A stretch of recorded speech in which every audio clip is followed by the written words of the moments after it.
After marriage, we decided to go on our dream vacation, and when I announced at home, that's when my sister broke down saying, "I need to go." My parents started demanding from me, saying, "If you don't take her family, then you won't be going either." I said, "If she can afford it, then she can go, otherwise I'm not paying for it." So they went behind my back and sold my apartment to pay off her $310,000 debt, also bought tickets and a $20,000 shopping fund. When I came to know, my parents mocked me, saying, "That's what you get for not listening to us, go enjoy that holiday because you won't have a home anymore." Everyone burst out laughing. I just smiled. "What's so funny?" They snapped, irritated. I replied, "The house you sold was actually my husband Wesley, and I had finally done it." After 3 years of dating and 6 months of marriage, we'd saved enough for our dream vacation to New Zealand. 21 days exploring both islands, hiking through Milford Sound, visiting Hobbiton, experiencing the Maori culture we'd read so much about. The deposit was paid, flights were booked, and we'd even splurged on a few nice hotels to balance out the hostels and campsites. I was excited to share the news with my family over Sunday dinner. My parents, Albert and Diane, still hosted these weekly gatherings at their house in suburban Connecticut. My older sister Camilla usually came with her husband Zachary and their 2 kids, 8-year-old Caleb and 6-year-old Harper. It was supposed to be a celebration. "Wesley and I have some exciting news," I announced as Mom brought out her famous pot roast. "We're going to New Zealand in October. 3 whole weeks." The reaction wasn't what I expected. Camilla's fork clattered against her plate. Her face crumpled, and actual tears started streaming down her cheeks. "That's not fair," she choked out. "We've been talking about taking the kids somewhere special for years, and you just get to go wherever you want?" I stared at her, completely blindsided. "Mel, we saved for this. It's our honeymoon trip since we couldn't afford one right after the wedding."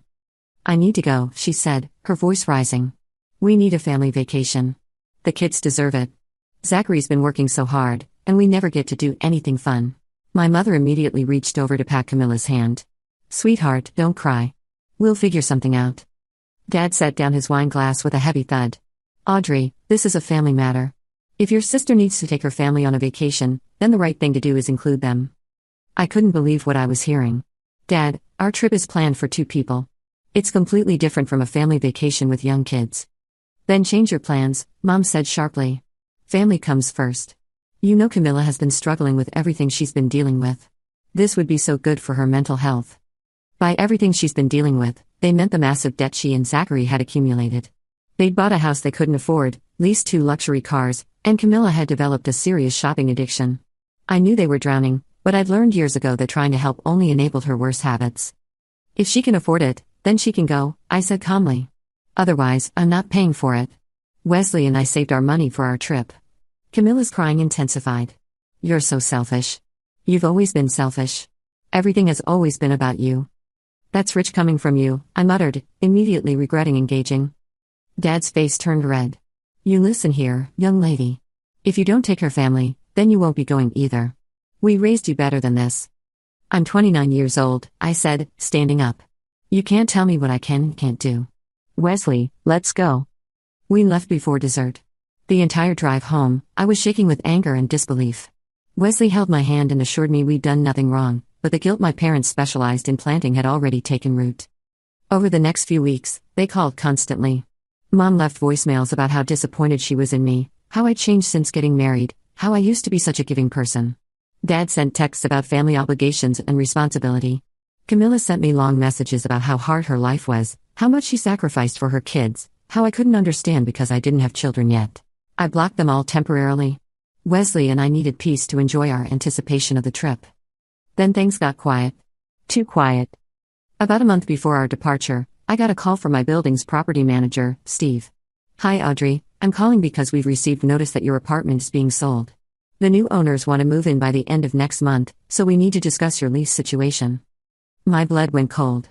"What are you talking about? I own my apartment." "According to the paperwork we received, the sale went through last week. I assumed you knew about it." I barely remembered hanging up. My hands were shaking so badly I could hardly dial my phone. I called the title company, the county recorder's office, anyone who might have information.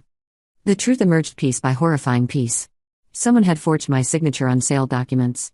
The apartment I'd bought 5 years ago with my own money, that I'd scrimped and saved for while working 2 jobs through college in my early 20s, had been sold for $285,000. The money had been transferred to an account I didn't recognize. I knew immediately who was behind it. My parents were still on some old paperwork as emergency contacts from when I'd first bought the place. They kept copies of my documents, including my ID. My mother had worked in real estate before retiring. She knew exactly how to navigate the system. I called the lawyer first. Then I called the police. Then, with my attorney present, I called my parents. "Oh, Audrey, finally?" Mom answered cheerfully. "We were wondering when you'd find out. Your father and I made an executive decision. We sold that apartment of yours." "You committed fraud," I said, my voice deadly calm. "You forged my signature." "Don't be so dramatic. We're your parents. We did what was necessary since you refused to do the right thing. Camilla needed help, and you have that lovely apartment just sitting there while you're married now. You'll be moving in with Wesley anyway, won't you?" "Where did the money go?" Dad took the phone. "We paid off Camilla's credit card debt. She owed $310,000, can you believe it? The interest alone was killing them. We couldn't stand by and watch our daughter suffer." "I'm your daughter too," I whispered. "Yes, and you're doing just fine. Wesley has a good job. You don't need that apartment. Camilla needed our help." "There's more, isn't there?" Mom got back on the line. "Well, since you refused to take them to New Zealand, we bought tickets for Camilla, Zachary, and the kids. They're going to Disneyland instead, much more appropriate for a family. First-class tickets, a week at the Grand Californian, and we set up a $20,000 shopping fund for Camilla. She deserves to feel special. The rest of the money covered their debt." I felt like I was drowning. That was my home. My money. "You had no right." "We had every right," Dad snapped. "We're your parents. You should have listened to us in the first place. This is what you get for not listening to us. Go enjoy that holiday because you won't have a home anymore." I heard laughter in the background. Camilla, Zachary, even the kids were there, all laughing at me. "That's hilarious, isn't it?" Camilla's voice came through. Little Audrey, finally learning the world doesn't revolve around her. More laughter. They were having a party, celebrating what they'd done to me. Something snapped into place in my mind. I smiled, genuinely smiled. A calm washed over me. "What's so funny?" Dad snapped, irritated. "Why are you quiet? Don't you understand what we've done?" "The house you sold was actually Wesley's investment property," I replied sweetly. The laughter stopped. "What?" Mom's voice had lost its confident edge. "I transferred ownership of my apartment to Wesley 6 months ago, right after we got married. Tax purposes, estate planning, boring married people stuff. You know how it is. The apartment you sold wasn't mine anymore. It was his. And since he didn't sign anything, and I certainly didn't authorize the sale of his property, you've committed fraud against him, not me." Silence. "But the deed. We had your name," Mom stammered. "You had an old copy. We filed the new deed in January. It's public record. Your real estate expertise should have caught that, Mom. Wesley's lawyer is very thorough. We made sure everything was properly documented." "You're lying," Camilla hissed. "Am I? Call the title company. Ask them whose name is currently on the deed." "I'll wait." I heard frantic whispering, keyboard clicking.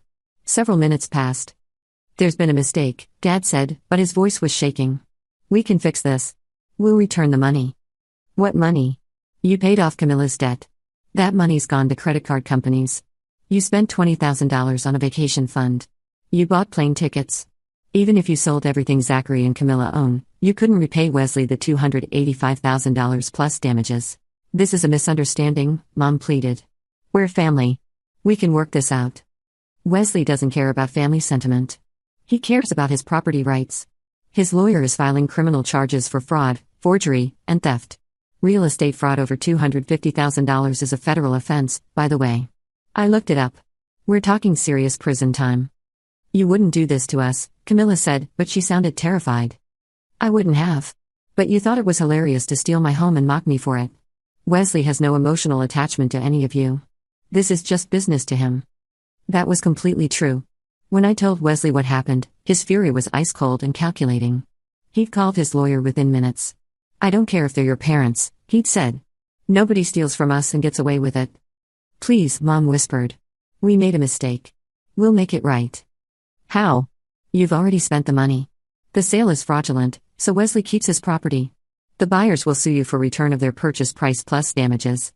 You've given away nearly $300,000 of someone else's money. How will you make that right?" "We'll take out a loan," Dad said desperately. "With what collateral? Your house? That might cover part of it." "Maybe. But it won't cover the criminal penalties or the civil damages Wesley's pursuing.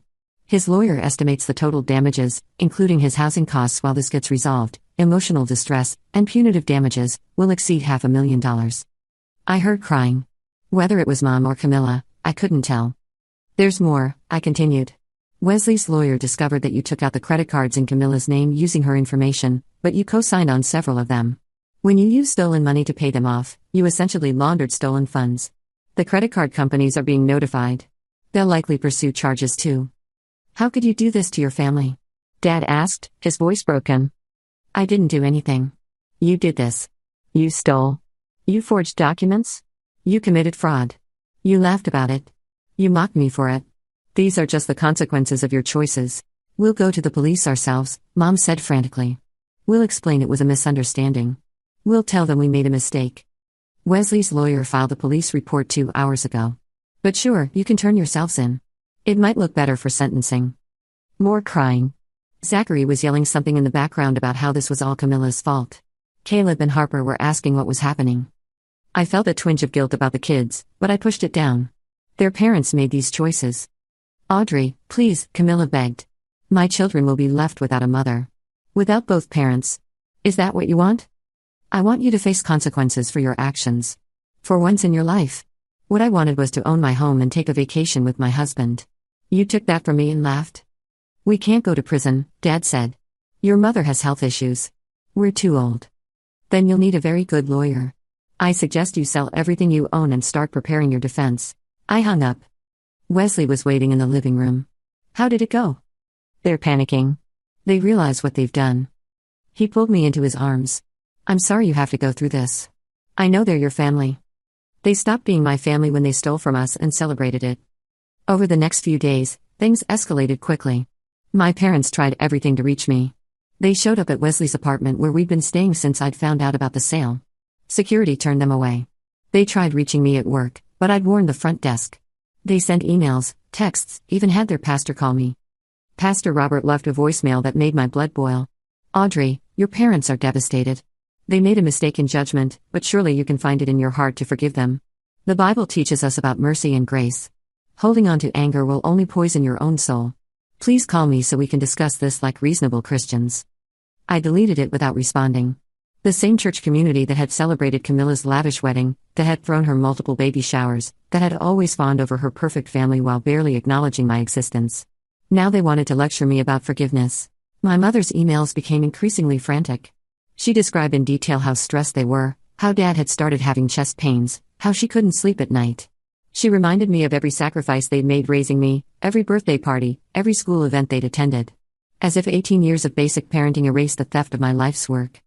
Camilla sent me a video message. She was crying, makeup running down her face, with Caleb and Harper visible in the background. Please, Jen. Look at them. Look at your niece and nephew. They're going to lose their grandparents because of you. They're going to lose their mother. Is that what you want? For innocent children to suffer? The manipulation was stunning in its audacity. They'd stolen from me, and somehow I was the villain for not absorbing the consequences quietly. Wesley found me watching the video for the third time, tears streaming down my face. Hey, come here. He pulled me close. You know this isn't your fault, right? They're making me feel like a monster. That's what manipulative people do. They flip the script so you're the bad guy for having boundaries. Your parents committed serious crimes. Your sister enabled it and benefited from it. Now they're facing consequences, and they want you to save them from those consequences. But that's not your job. What if something happens to my dad? Those chest pains are probably stress-related and will resolve once this is settled. But even if they're serious, that doesn't erase what they did. Criminals have health problems all the time. It doesn't mean they get a free pass. I knew he was right, but the guilt was overwhelming. Years of conditioning don't disappear overnight. The breaking point came when Camilla showed up at my office. I was in a meeting when my assistant knocked urgently. I'm sorry to interrupt, but there's a woman in the lobby causing a scene. She says she's your sister and won't leave until she talks to you. I excused myself and found Camilla in the reception area, her voice echoing through the professional space. You can't hide from me forever. We're family. You owe us. Lower your voice, I said quietly. You're embarrassing yourself. I'm embarrassing myself? You're trying to put our parents in prison. You're trying to destroy my family. My coworkers were staring. Mr. Lawson, the senior partner, had stepped out of his office to see what the commotion was about. You need to leave. Now. Not until you drop this ridiculous lawsuit. We're sorry, okay? We said we're sorry. What more do you want from us? I want you to face the consequences of stealing nearly $300,000 from my husband. It was your apartment. You're married now, what's his is yours and what's yours is his, right? So technically it was yours too. The logic was so twisted I almost laughed. That's not how property law works. And even if it were, you still had no right to take it. Mom and Dad needed to help me. I'm drowning, Jen. The debt collectors are calling every day. Zachary's talking about leaving me. I can't sleep, I can't eat. I need help. You needed help before you racked up $310,000 in credit card debt. You needed help before you bought a house you couldn't afford and leased cars you had no business driving. You needed help years ago, but every time anyone tried to set boundaries or suggest financial counseling, you threw a tantrum and Mom and Dad caved. This is the result of a lifetime of bad decisions, so you're just going to let us lose everything? You're going to let my kids grow up without their mother? Your kids are going to grow up learning that actions have consequences. That's a better lesson than the one you've been teaching them. Security arrived then, two large men who politely but firmly escorted Camilla out. She was screaming the entire way. You're going to regret this. You're going to be sorry. You're a terrible sister. I hate you. Mr. Lawson approached me afterward. Is everything all right? I'm sorry about the disruption. It's a family legal matter that's gotten complicated. No need to apologize. But Audrey, if you need any time off to deal with this, please let me know. And if there are any safety concerns, we can arrange additional security. The fact that my boss was offering me security for my own family was surreal. That evening, I met with Wesley and his lawyer again. They'd received the police reports and the findings from the title company's investigation. The evidence was damning. My mother had used her old real estate connections to rush the fraudulent sale through. She'd forged not just my signature but Wesley's on several documents. She'd lied to the title company, claiming Wesley and I were traveling abroad and had authorized her to complete the transaction on our behalf. The prosecutor is calling it one of the most clear-cut fraud cases she's seen, the lawyer explained. Your mother's real estate background actually makes it worse because she knew exactly what she was doing. This wasn't an innocent mistake. It was calculated and deliberate. What about the buyers? I asked. The people who purchased the apartment? They're victims too. They paid $285,000 in good faith for a property that wasn't legally sold to them. They're pursuing their own legal action against your parents to recover their money. Between our suit and theirs, your parents are looking at over $600,000 in liability, plus legal fees, plus potential criminal penalties. Wesley leaned forward. What's the best case scenario for them? Honestly? Prison time is almost certain unless they can negotiate a plea deal. Your mother is looking at 5 to 10 years for real estate fraud, forgery, and identity theft. Your father as an accomplice would probably get 3 to 7 years. The financial restitution would follow them for the rest of their lives. I felt sick. Actually physically ill.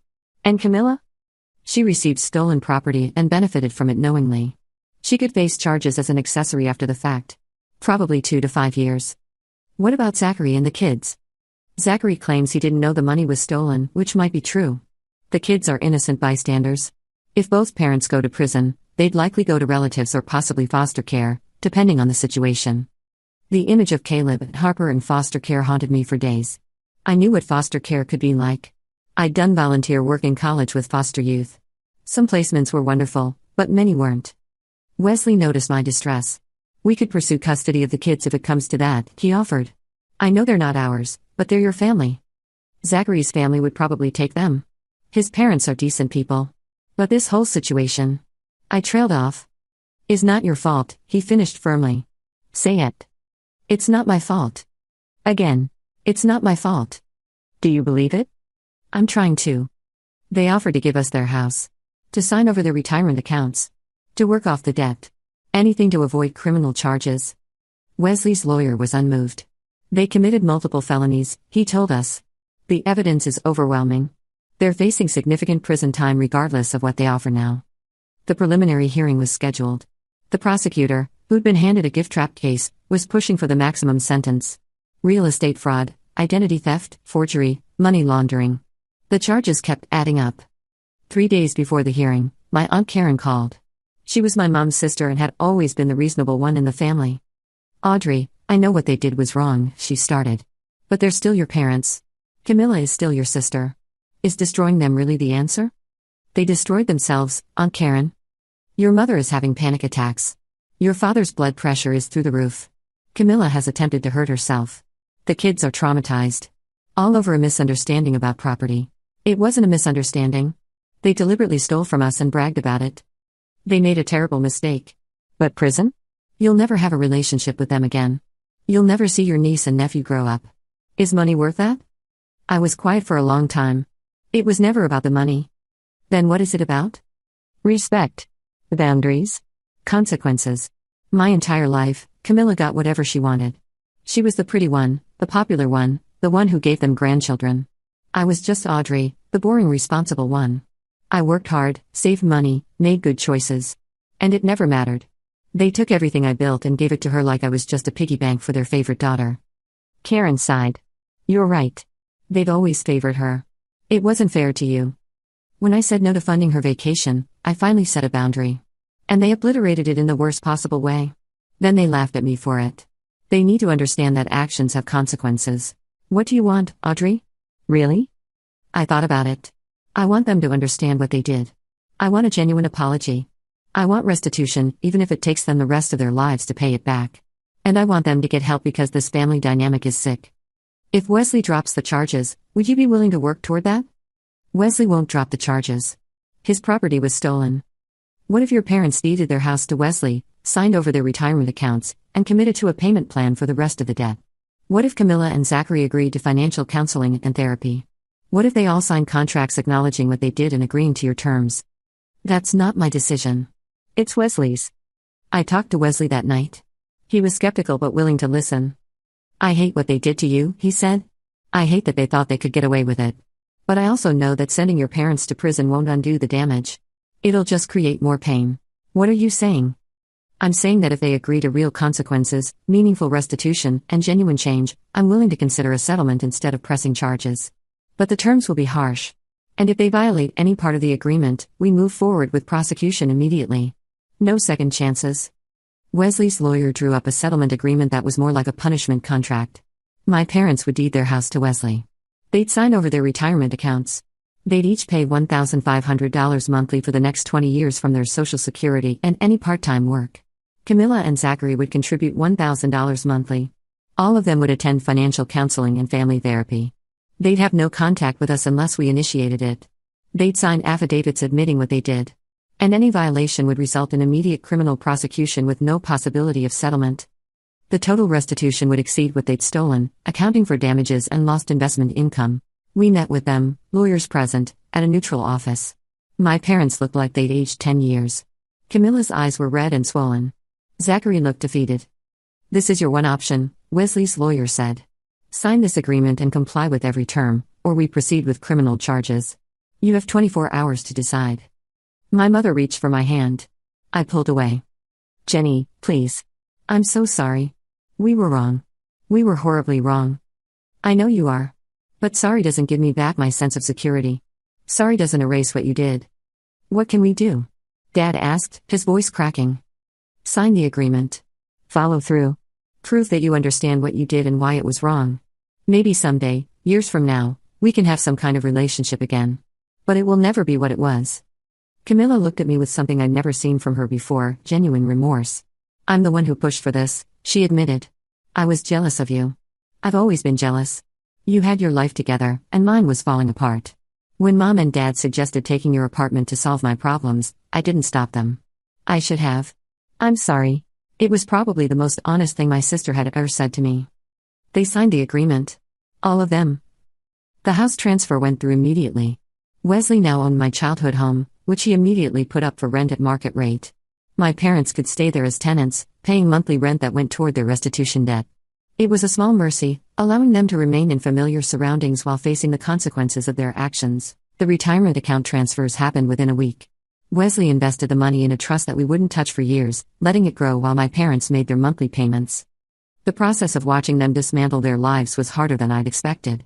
My mother had to go through the house and decide what to keep in their now rented home versus what to sell. I heard through Aunt Karen that she broke down completely when packing up photo albums and family heirlooms, realizing she'd gambled away not just money but her children's inheritance. Dad took it differently. He became almost robotically compliant, following every term of the agreement to the letter. He picked up a part-time job at a hardware store, something he never would have considered before. The man who'd been a successful accountant for 40 years was now helping customers find the right screws and paint colors. Aunt Karen said he never complained, just worked his shifts and came home exhausted. The first rent check they wrote to Wesley was dated and signed by both of them. Mom's handwriting was shaky. There was a note attached, first payment of many. We understand this doesn't fix anything, but we're committed to following through. Wesley showed it to me. How do you feel? Hollow, I admitted. I thought I'd feel vindicated or satisfied, but I just feel hollow. That's normal. Enforcing consequences doesn't feel good, even when it's necessary. I kept the note in a drawer, unsure why I was saving it. Camilla and Zachary sold their luxury cars and downgraded to used vehicles. They put their house on the market and moved into a smaller apartment. Both picked up second jobs.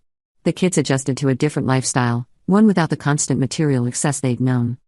Through Aunt Karen, I learned that Caleb had asked why they didn't live in their big house anymore. Camilla had sat him down and explained, in age-appropriate terms, that Mommy had made some very bad choices with money and now the family had to fix those mistakes. She told him they'd done something wrong to Aunt Audrey and Uncle Wesley, and they were working to make it right. How long will it take? Caleb had asked. A very long time, sweetie. Maybe until you're grown up. According to Karen, Caleb had been quiet for a while, then said, Aunt Audrey must be really mad at us. She has every right to be, Camilla had told him. What we did was very, very wrong. Hearing that conversation secondhand broke something in me. I found myself crying in the shower, in the car, at random moments throughout the day. Wesley held me through it, never telling me to stop or to get over it. You're grieving, he said. You're grieving the family you thought you had and the relationship you'll never get back. That's okay. Grieve it. My parents started therapy, both individual and as a couple. Camilla and Zachary did the same, focusing on their financial issues and their marriage, which was strained under the weight of their choices. I heard updates through Karen, who'd become the unofficial mediator and information conduit. Mom was working through a lifetime of resentment and inadequacy issues stemming from her own childhood. Dad was confronting his tendency to avoid conflict by enabling destructive behavior. They were learning, in their 60s, lessons they should have learned decades earlier. Camilla's therapy revealed shopping addiction rooted in deep insecurity and comparison. She'd spent her whole life trying to project an image of perfection, and the debt was the price of that facade. Zachary admitted he'd been complicit by never setting boundaries, always believing that more money would solve their problems instead of addressing the underlying issues. They're really doing the work, Karen told me over coffee one day. I've never seen them so committed to change. Your mother cried through an entire session talking about how she failed you as a parent. I'm glad they're getting help, I said carefully. But that doesn't change what they did. I know. And they know that too. They're not expecting forgiveness. They just want you to know they're trying to become people who deserve eventual consideration of forgiveness. The distinction was important. I didn't reach out to any of them for 6 months. Wesley and I went to New Zealand as planned, and it was everything we dreamed of. But there was a shadow over it, knowing what it had cost. When I finally agreed to meet my mother for coffee, she looked different. Older, yes, but also more grounded somehow. Less polished, more real. She arrived 15 minutes early to the coffee shop, Aunt Karen had told me later. She changed her outfit 3 times at home, anxious about making the right impression. She ordered nothing, just sat at the corner table wringing her hands until I arrived. Thank you for meeting me, she said quietly. This doesn't mean everything is fine. I know. I've learned a lot in therapy. About myself, about how I parented you and Camilla differently, about the damage I've caused. Your father and I enabled your sister her entire life, and we punished you for being responsible. We taught her that she could always be bailed out, and we taught you that your needs didn't matter. That was cruel. I was surprised by her insight. Yes, it was. I've been thinking about specific moments. Do you remember when you were 12 and you saved all your birthday money to buy that telescope? You'd wanted one for 2 years, researched models, compared prices. You were so excited. I remembered.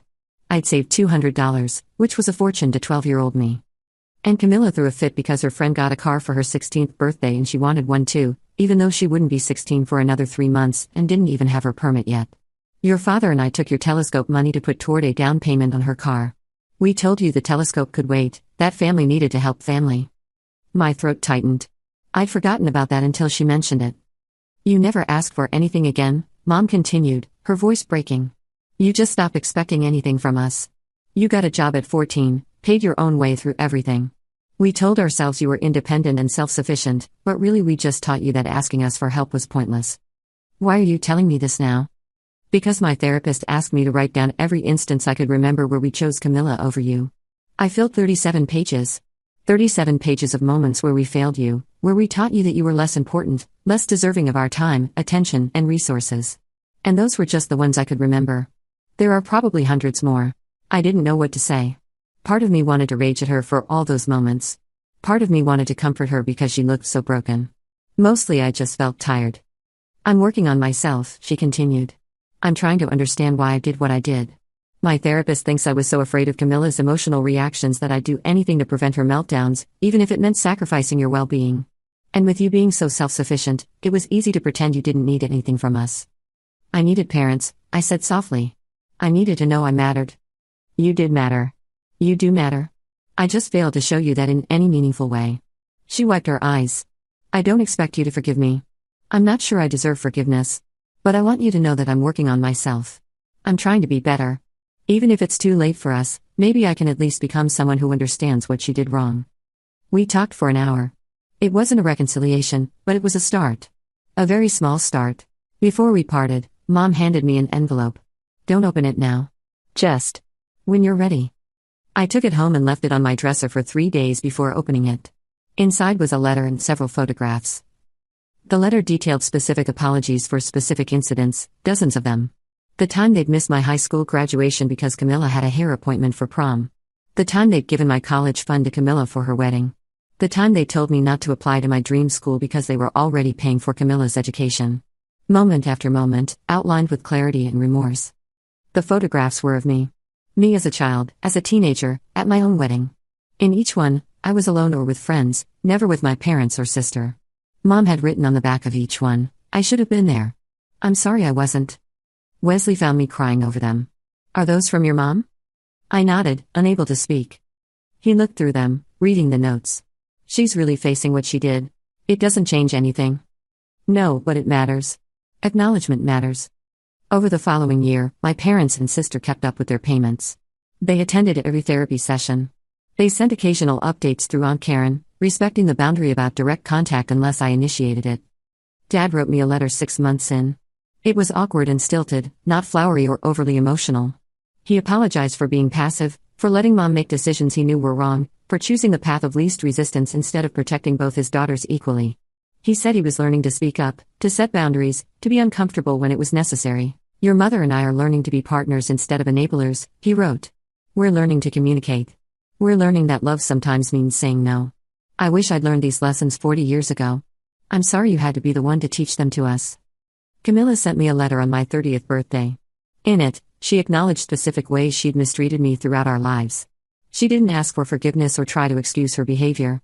She simply owned it, apologized for it, and told me she was working to be better for her children's sake. I don't want Caleb and Harper to grow up thinking they're entitled to whatever they want, she wrote. I don't want them to think relationships are transactional or that family is a bank. I'm teaching them about consequences, about saving, about earning things. They have chore charts and allowances and savings goals. They're learning lessons I never learned, and it's hard, but it's necessary. She included a photo of the kids at a lemonade stand they'd set up to earn money for new bikes. Both of them were grinning despite the heat, proud of their entrepreneurship. They've earned $47 so far, Camilla wrote. They're halfway to their goal. When they get there, they'll appreciate those bikes more than any gift I could have bought them. I'm learning that alongside them. I kept the letter. I didn't respond, but I kept it. Wesley and I eventually bought our own place, a beautiful condo downtown. We kept my parents as tenants in the house, and they continued their payments faithfully. The trust fund from their retirement accounts grew steadily. 2 years after everything happened, we had a daughter. I named her Madeline, after Wesley's grandmother. When I sent a birth announcement to my parents, my mother called, asking if she could visit. Not yet, I told her. But someday. When Madeline is older and I've had more time to heal. I'm not ready to let you back into my life fully, but I'm not closing the door forever either. That's more than I deserve, Mom said, her voice thick with emotion. Thank you. 3 years in, my parents and sister had paid back nearly $145,000. They'd never missed a payment, never violated the agreement. They'd transformed their lives, not because they wanted to, but because they had to. And somewhere along the way, that forced change became genuine growth. I invited them to Madeline's 3rd birthday party. It was awkward and emotional, but it was also healing in a strange way. My parents were different people now, humbled and more self-aware. Camilla was focused on her own children, teaching them about responsibility and consequences in ways she'd never been taught. We didn't hug. We didn't pretend everything was fine. But we were civil, respectful even. After everyone left, Wesley asked me if I regretted how we'd handled things. No, I said, watching Madeline play with her new toys. They needed to face real consequences. If we just let it go, they would have never changed. They would have taught Madeline's cousins that actions don't matter if you're family. Sometimes the most loving thing you can do is enforce boundaries, even when it's hard. Do you think you'll ever fully forgive them? I considered the question carefully. I don't know. Maybe forgiveness isn't the point. Maybe the point is that they learned, they changed, and they're still working to make amends. That's worth something, even if the relationship never goes back to what it was before. Because honestly, what it was before wasn't healthy either. He kissed my forehead. You're pretty wise, you know that? I learned it the hard way. My family would spend the next 17 years making monthly payments, attending therapy, and proving through their actions that they'd changed. Whether we'd ever be close again remained uncertain. But they understood now that I wasn't just the reliable daughter they could take advantage of, the backup plan for when Camilla's life fell apart. I was a person with boundaries, with rights, with value beyond what I could provide to them. And when they'd crossed that line, they'd faced consequences that permanently altered all of our lives. Sometimes I wondered if I should have handled it differently, been more forgiving, put family first the way they'd always demanded. But then I'd remember the laughter, the mockery, the casual cruelty of that phone call. I'd remember years of being treated as less important, less deserving, less loved than my sister. And I'd remember that teaching people how to treat you sometimes requires hard lessons. My apartment, the one they tried to steal, remained Wesley's property. We eventually sold it for a profit and put the money toward Madeline's college fund. My parents' house, which Wesley had taken as restitution, became a rental property that provided steady income. The retirement accounts grew in the trust fund, securing our daughter's future. The financial outcome of their betrayal ended up benefiting us significantly. But the emotional cost to our family relationships was steep and permanent. We could be cordial now, even occasionally warm, but the trust was gone. The easy affection, the assumption of unconditional love and support, had been shattered by their choices. Perhaps that was the real consequence, not the money, not the legal agreements, but the permanent shift in how we related to each other. They gambled that I would always come back, that blood would always be thicker than water, that family meant never having to face real accountability. They'd lost that bet. And in losing it, they'd lost the daughter they'd taken for granted for 29 years. What they gained was a chance to build something different, something based on respect rather than obligation, on earned trust rather than assumed loyalty. Whether they could succeed at that remained to be seen. But at least now they were trying. And after everything, that was more than I'd expected from them.